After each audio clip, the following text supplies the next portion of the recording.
On va répondre premièrement à cette question. Qu'est-ce que c'est que le baptême dans le Saint-Esprit? C'est quoi le baptême du Saint-Esprit? On peut parler du baptême du Saint-Esprit, mais je préfère cette expression, le baptême dans le Saint-Esprit, dans la personne du Saint-Esprit. Si je dis le baptême du Saint-Esprit, ça risque de prêter à confusion et de croire que c'est l'Esprit qui baptise. Non, le baptiseur, c'est Jésus. Amen. Et l'élément dans lequel on est baptisé, c'est la personne du Saint-Esprit. Amen. Je prends cet exemple que nous connaissons. Quand il est dit que quelqu'un est baptisé d'eau, l'élément dans lequel la personne est baptisée, c'est l'eau. Et le baptisé, c'est la personne qui reçoit le baptême. Et le baptiseur, c'est le pasteur. Il baptise d'eau. Et celui qui baptise dans le Saint-Esprit, c'est Jésus. C'est lui qui baptisera du Saint-Esprit et de feu. Amen. Et alors, mon cœur doit rechercher le baptiseur. Amen. Et je dois, dans cette soirée, rechercher celui qui baptise dans le Saint-Esprit. Amen. Il est question de la personne de Jésus. Et je laisserai cette définition pour répondre à cette question. C'est quoi le baptême dans le Saint-Esprit? Lorsque quelqu'un est baptisé dans le Saint-Esprit, il est rempli de l'Esprit et aussi il est revêtu de la puissance du Saint-Esprit. Une plénitude et un revêtement. Alléluia, un revêtement. C'est exactement l'expérience que Jésus a vécue. On va lire ensemble dans Luc chapitre 4 et le verset 1er.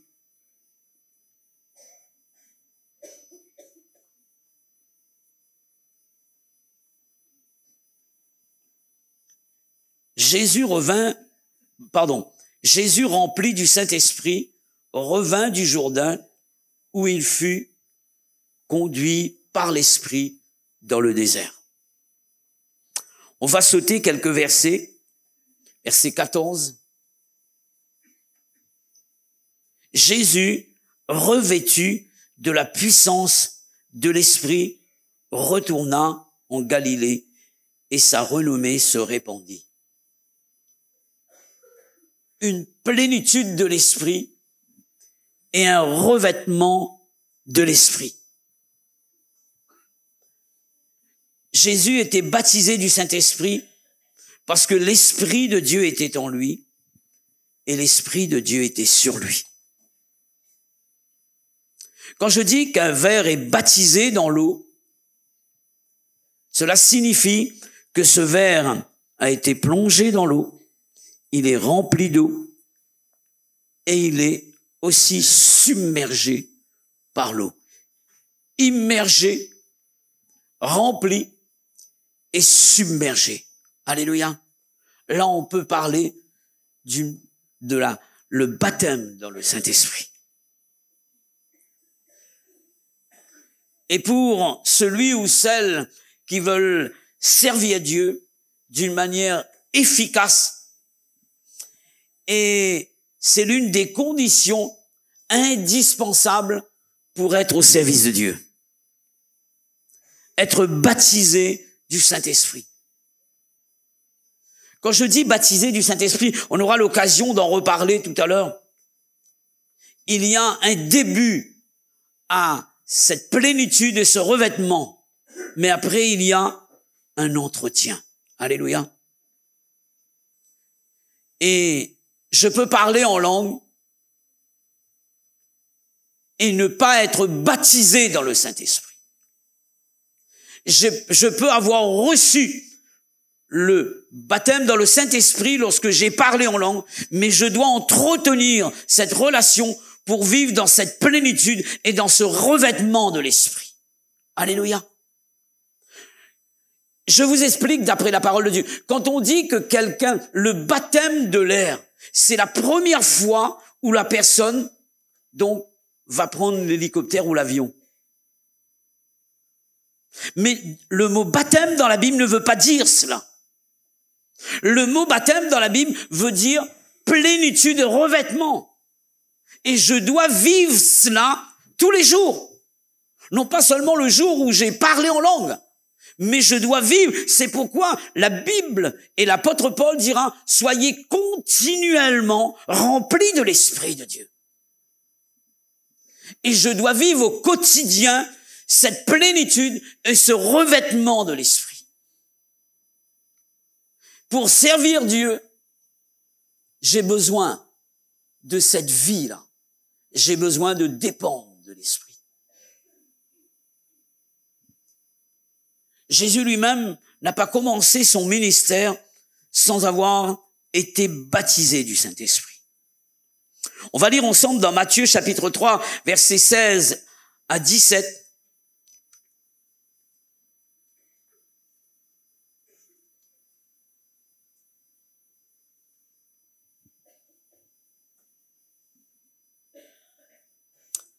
Matthieu chapitre 3, versets 16 à 17. Vous avez trouvé? Dès que Jésus eut été baptisé, il sortit de l'eau. Et voici les cieux s'ouvrirent, et il vit l'Esprit de Dieu descendre comme une colombe et venir sur lui. Et voici une voix fit entendre des cieux ces paroles, « Celui-ci est mon Fils bien-aimé, en qui j'ai mis toute mon affection. » Jésus, dans le Jourdain, est baptisé du Saint-Esprit. Ensuite, voici ce que la Bible dit. Il a été tenté, vous savez, et j'ai lu tout à l'heure, il a été conduit dans le désert pour être tenté par le diable, et il a été conduit par l'Esprit. Verset 17. Dès ce moment, Jésus commença à prêcher. Amen. Dès ce moment, non pas avant. Il aurait pu le faire, parce qu'il est Dieu. Mais il a attendu pour nous montrer l'exemple d'être baptisé du Saint-Esprit pour pouvoir accomplir son service, son ministère. C'est un exemple pour nous faire comprendre, mes frères et sœurs, que nous devons, pour accomplir un service efficace, être remplis de l'Esprit de Dieu. Alléluia. Être remplis de l'Esprit de Dieu. J'ai remarqué que depuis quelque temps dans l'Église, on recherche seulement les capacités. Mais nous avons bien plus besoin de nos capacités humaines. Il faut ces choses. Je dois lire ma Bible. Je ne dois pas venir ici sans avoir étudié ma Bible. Je ne peux pas dire que j'arrive ici, je dis, Seigneur, j'ouvre ma bouche et tu la rempliras. Non, non, non. Je dois bosser, je dois transpirer, je dois aller dans ma Bible, je dois aller fouiller. Mais lorsque je viens avec la Bible, je viens avec la parole parce que je me suis préparé, je dois être rempli de l'Esprit de Dieu pour pouvoir véhiculer ce que je reçois de Dieu. La transpiration n'empêche pas l'inspiration et l'inspiration n'empêche pas la transpiration. Il faut les deux. Quelqu'un ne vient pas ici, rempli du Saint-Esprit, laisse le balai et dit, non, non, non. Il connaît comment aspirer. Quelqu'un ne fait pas sa gamme, il n'arrive pas ici avec la guitare, dit, l'Esprit va prendre mon doigt. Non, non, non, non, non, non, non, non. Apprends. Apprends tes gammes. Apprends à chanter, apprends à jouer, apprends à prêcher, apprends à servir Dieu. Mais sois rempli de l'Esprit de Dieu. Sois rempli de l'Esprit de Dieu. Et tu verras la différence. Tu verras la différence. Pour le choix des diacres, dans Acte 6, ce fut la même chose. Choisissez parmi vous 7 hommes de qui l'on rende un bon témoignage, qui soit rempli d'Esprit Saint, de sagesse, et que nous nous chargerons de cet emploi. Amen. C'était une tâche administrative et une tâche matérielle. Et il fallait l'onction sur la vie de ces personnes. Alléluia. Dans l'Ancien Testament, lorsque l'on a construit le tabernacle, les hommes qui étaient équipés pour ce service étaient remplis de l'Esprit de Dieu. L'Esprit de Dieu les avait oints pour travailler dans le domaine matériel Et Dieu les a bénis. Alléluia. Dieu les a bénis. Parfois, on pense que nos capacités humaines suffisent pour avoir du résultat. Dans le monde, oui. Mais dans l'Église, nous devons avoir des capacités humaines. Savez-vous que David était un grand orateur? Il savait parler. Il a appris l'art oratoire, la rhétorique. Vous savez que Moïse était quelqu'un qui savait parler. Même lorsque Dieu l'appelle dans le désert, à un moment donné, il dit, tu connais ton serviteur, donc il ne sait pas parler. La Bible dit que Moïse, en Égypte, avait une sagesse qui lui permettait d'être un grand orateur. Il parlait, il savait s'exprimer. C'est écrit dans la Bible. Mais Dieu est en train de lui dire, maintenant tes capacités humaines ne suffisent pas, tu as besoin d'être rempli de l'Esprit de Dieu, et les deux conjugués ensemble vont donner du résultat. Alléluia, vont donner du résultat. Vous suivez là? Nous avons besoin d'être remplis de l'Esprit de Dieu pour pouvoir œuvrer dans l'œuvre de Dieu. Alléluia.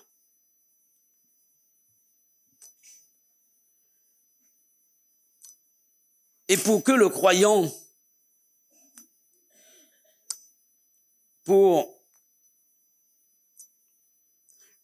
dirais ceci, pour le croyant, le baptême du Saint-Esprit est authentifié par le parler en langue. Par le parler en langue.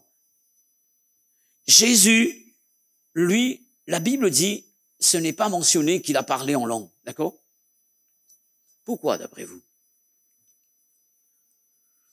Je pense que Jésus connaît la langue de Dieu, il est Dieu.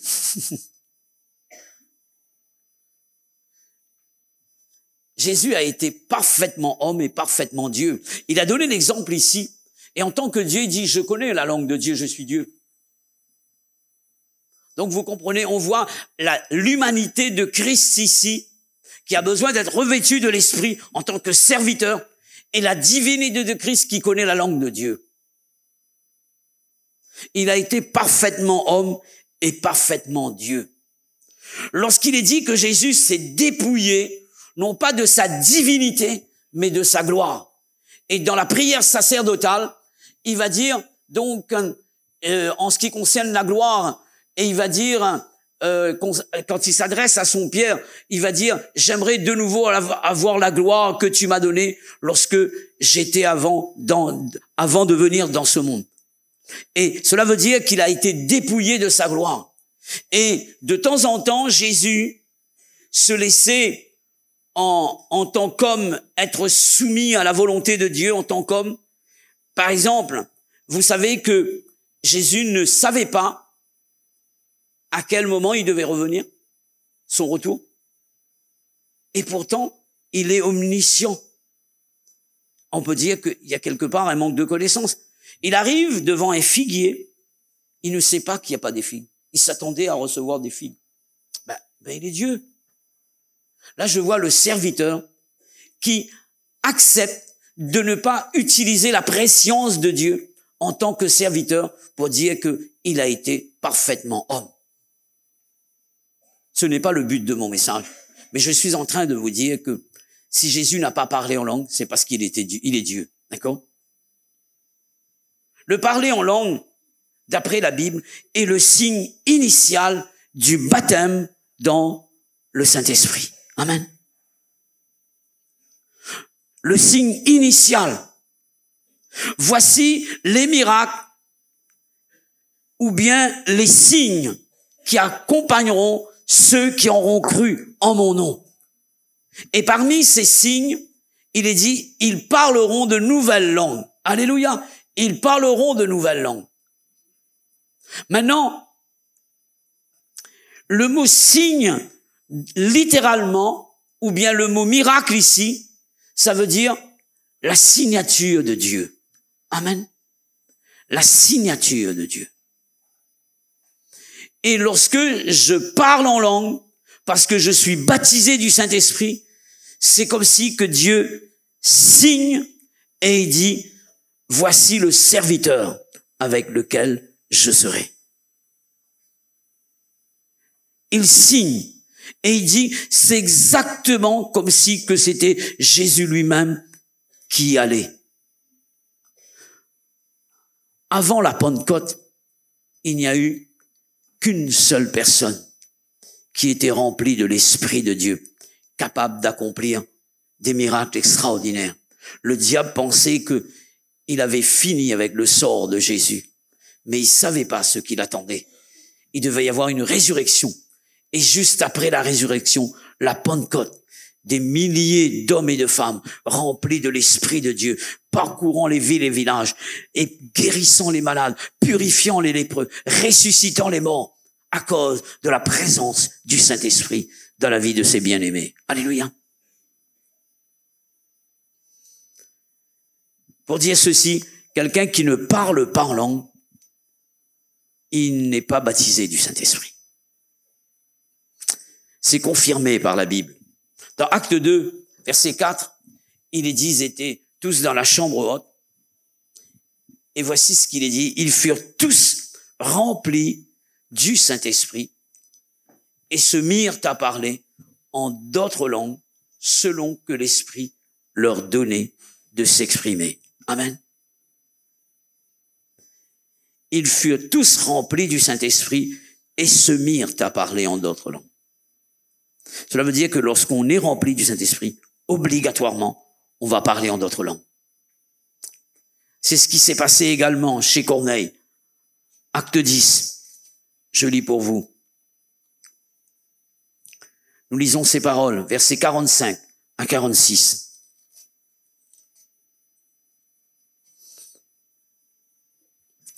Tous les fidèles circoncis qui étaient venus avec Pierre furent étonnés de ce que le don du Saint-Esprit était aussi, et ce mot est important, était aussi répandu sur les païens.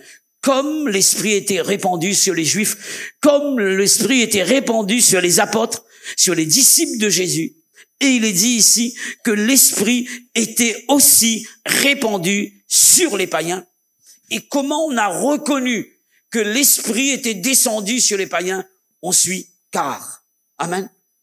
Car il les entendait parler en langue. Alléluia.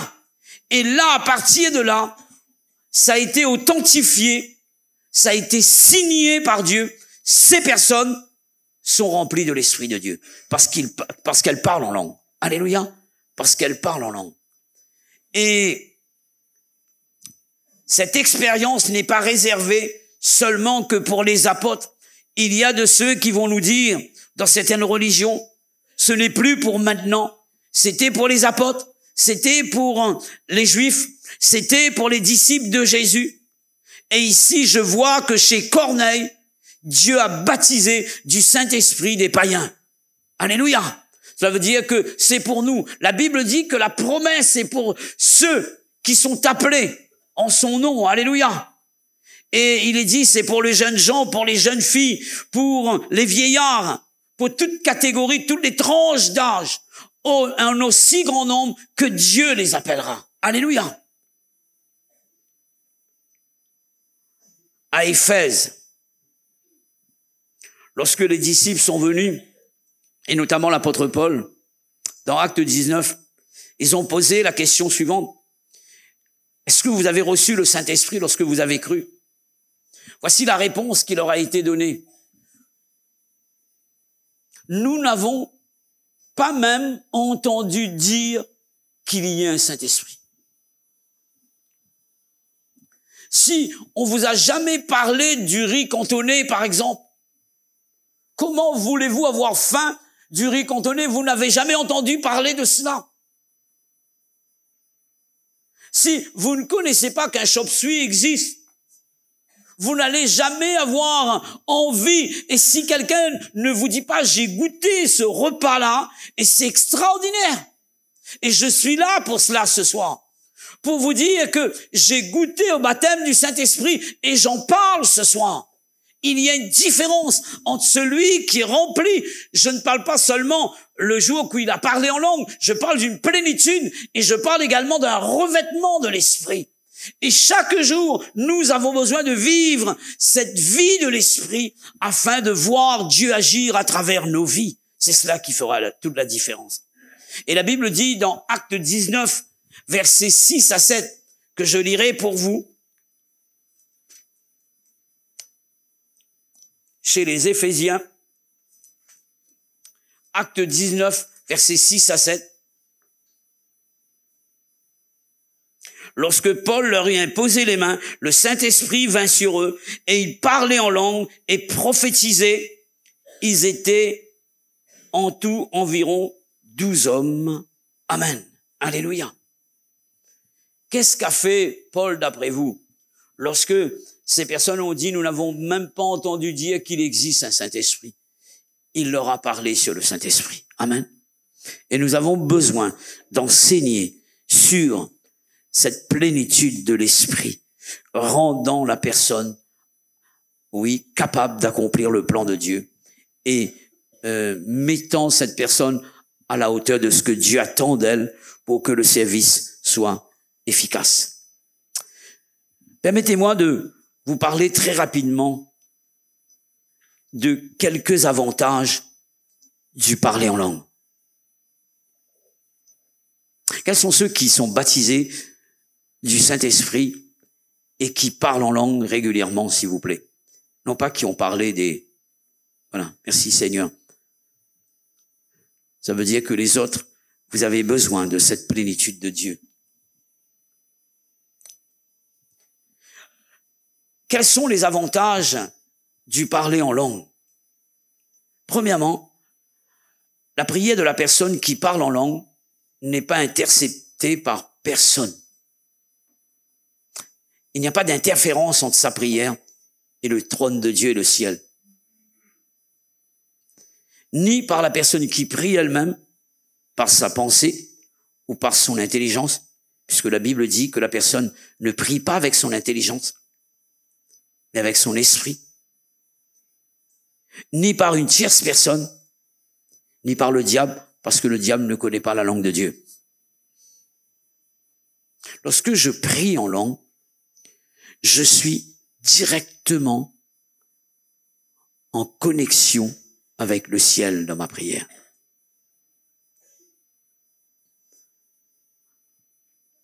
La Bible dit ceci dans 1 Corinthiens chapitre 14, verset 2. En effet, celui qui parle en langue ne parle pas aux hommes, mais à Dieu, car personne ne le comprend, et c'est en esprit qu'il dit des mystères. Amen.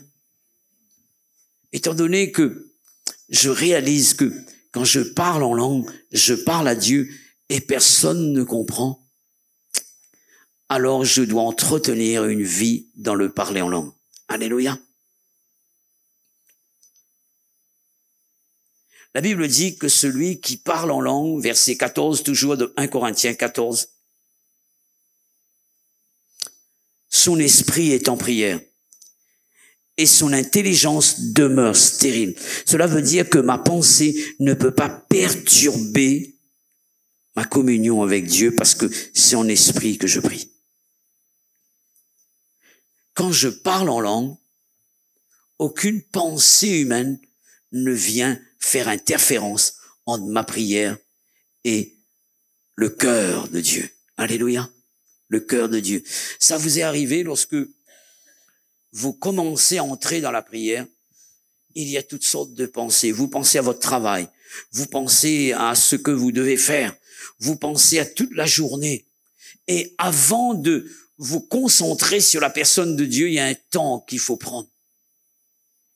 Et lorsque je prie en langue, je fais abstraction à toutes ces choses-là. Vous suivez là? Parce que mon esprit est en prière. Non pas mon intelligence. Mon intelligence peut être ailleurs, mais mon esprit est en relation avec l'esprit de Dieu. Mon esprit est en connexion avec le ciel. Vous voyez l'importance de prier en langue? Je ne sais pas si vous réalisez la puissance qui se dégage dans la vie de quelqu'un qui a l'habitude de prier en langue. Donc, je disais que le premier avantage de la prière de la personne qui parle en langue n'est intercepté par personne. Deuxièmement, la personne qui prie en langue prie selon la volonté de Dieu. Amen. Selon la volonté de Dieu. Et dans Romains, chapitre 8, nous avons cette information, versets 26 à 27.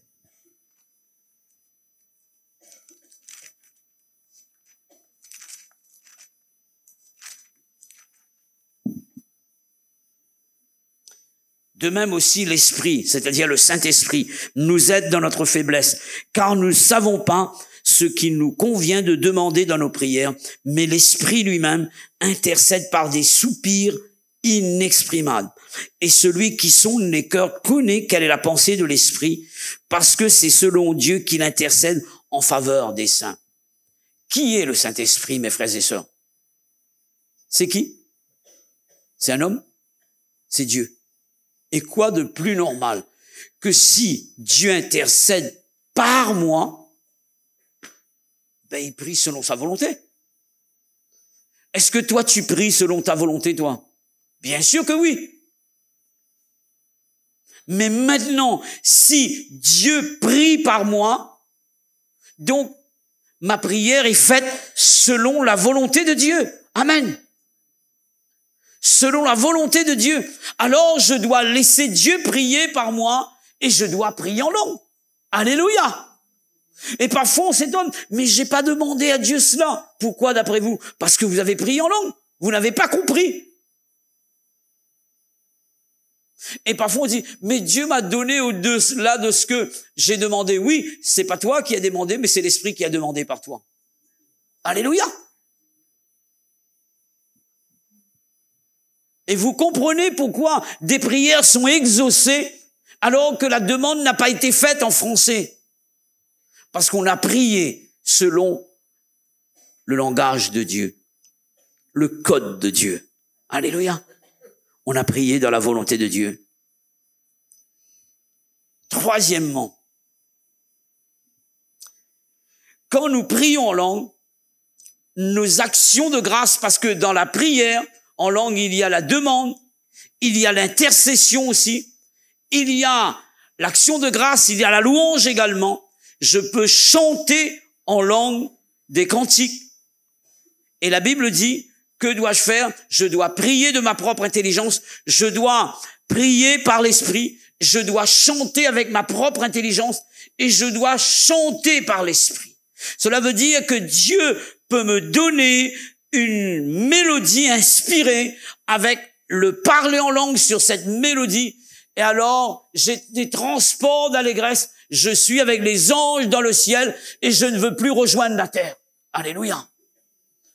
Vous savez ce dont je parle? Il y a des personnes qui vivent ces choses dans leur quotidien. Je parle du chant en langue. La Bible en parle. Et nous devons les pratiquer. Alléluia.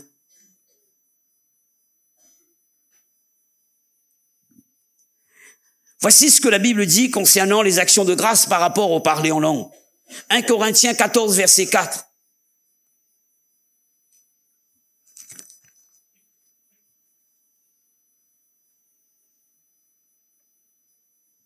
« 1 Corinthiens 14, verset 4. Non, pardon. Verset 17, pardon. Première partie. Je reviendrai au verset 4.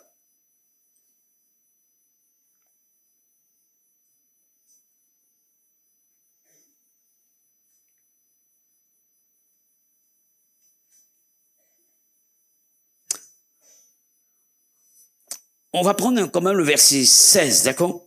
Autrement, si tu rends grâce par l'Esprit, ça veut dire par la prière en langue, d'accord? Ok? Comment celui qui est dans les rangs de l'homme, du peuple, répondra-t-il Amen à ton action de grâce, puisqu'il ne comprend pas? Mais il y a un avantage ici. Tu rends, il est vrai, d'excellentes action de grâce, mais l'autre n'est pas édifié. Mais toi, tu es édifié. Alléluia. Toi, tu es édifié. L'autre n'est pas édifié. Mais toi, tu es édifié. Parce que ton action de grâce, ta louange est agréable à Dieu. Est agréée de Dieu. Alléluia. Quand je parle en langue, ma louange elle est excellente. Alléluia. Elle est excellente. On continue. La personne qui prie en langue s'édifie elle-même. Verset 4 du chapitre 14 de 1 Corinthiens. Celui qui parle en langue s'édifie lui-même. Et il est dit que celui qui prophétise édifie l'Église. Comment puis-je édifier l'Église si moi-même je ne suis pas édifié? Comment puis-je bénir l'Église si je ne suis pas béni? Comment puis-je guérir l'Église si je ne suis pas guéri? Quelqu'un qui est blessé blesse les gens. Quelqu'un qui est blessé, qui a été guéri, guérit les gens. Quelqu'un qui n'est pas édifié parce qu'il ne parle pas en langue, il ne peut pas édifier les autres, car celui qui parle en langue s'édifie lui-même.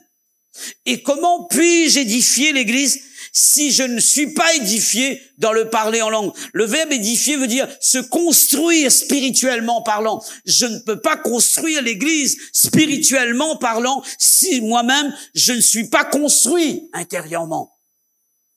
Vous suivez?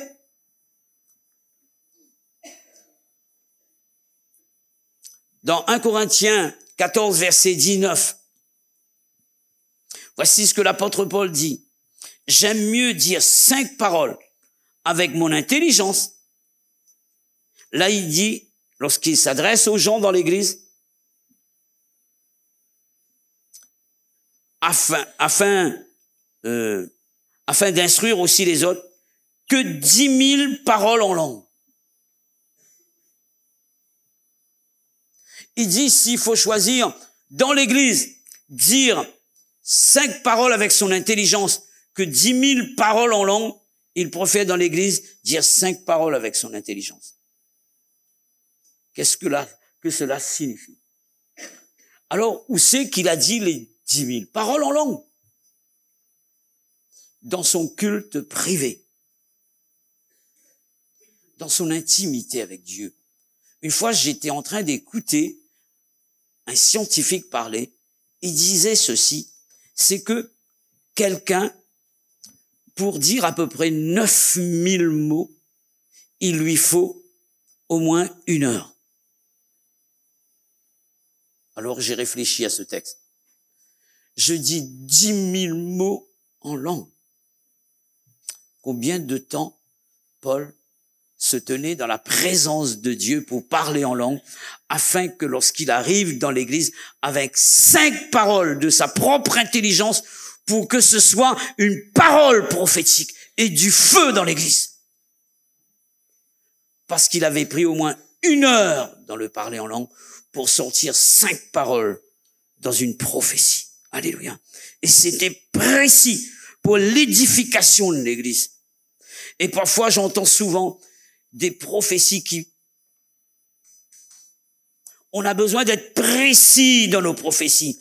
Souvent, on répète les mêmes choses. On est habitué à ce langage-là. Nous avons besoin de nous tenir dans le parler en langue, dire 10 000 paroles en langue chez nous dans notre vie privée, afin que lorsque nous arrivions dans l'église, avec 5 paroles prophétiques, nous bouleversons l'église. Alléluia. Parce qu'on va toucher le cœur des gens. On va révéler le secret des gens. Les choses cachées seront révélées par la prophétie, par la parole que nous donnons avec notre intelligence, parce que cette parole est inspirée de Dieu. Alléluia. L'apôtre Paul est profond, là. Passer du temps dans le parler en langue. Je termine. Verset 18, toujours 1,14. Je rends grâce à Dieu de ce que je parle en langue plus que vous tous. Amen. Et les résultats étaient flagrants. Je parle en langue plus que vous tous. C'est quelqu'un qui avait compris à quoi cela servait d'être baptisé du Saint-Esprit. se tenir dans la présence de Dieu. Si je prends 10 000 paroles en langue chez moi, pour être équilibré, je dois dire 10 000 paroles de ma propre intelligence dans mon temps de prière. Si je fais 5 000 paroles, je dois prier 5 000 paroles de ma propre intelligence. Cela correspond à une demi-heure. Si je prends 5 000 paroles. Si je fais 2500 paroles, ça fait un quart d'heure. Avec ma propre, en parlant en langue, je dois prier un quart d'heure avec ma propre intelligence. Il doit y avoir un équilibre. Dieu est un Dieu d'équilibre. Alléluia. Alors, je pose la question suivante. Est-ce que vous avez du temps chez vous pour prier en langue? Ou bien c'est un diplôme encadré dans votre chambre, baptisé du Saint-Esprit tel jour? L'Esprit de Dieu doit être renouvelé en nous. Amen. Et ce soir, le but de cette rencontre, c'est que nous puissions être renouvelés du Saint-Esprit. Et nous voulons nous attendre à Dieu. Alléluia.